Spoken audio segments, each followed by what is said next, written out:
సంజన ఇంట్లో వాళ్ళందరికీ కూడా కొత్త బట్టలు తీసుకుని వస్తుంది. ఇదిగో అన్నయ్య, ఇది నీకు, ఇదిగో వదిన, ఇది నీకు అని చెప్పి లక్ష్మికి, మనీషకి, దేవ్యానికి అందరికీ కూడా సంజన కొత్త బట్టలు ఇస్తూ ఉంటే, ఏంటి సంజన విశేషం అని చెప్పి లక్ష్మి అడుగుతుంది.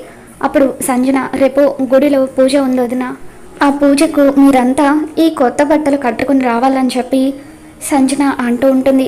తర్వాత జాను వైపు చూస్తూ, జాను, అందులో నీకు ఇష్టమైన కలర్ పట్టు చీర ఉంది, ఆ పట్టు చీరను కట్టుకుని నువ్వు రేపు పూజకు రావాలని చెప్పి సంజన అంటూ ఉంటుంది.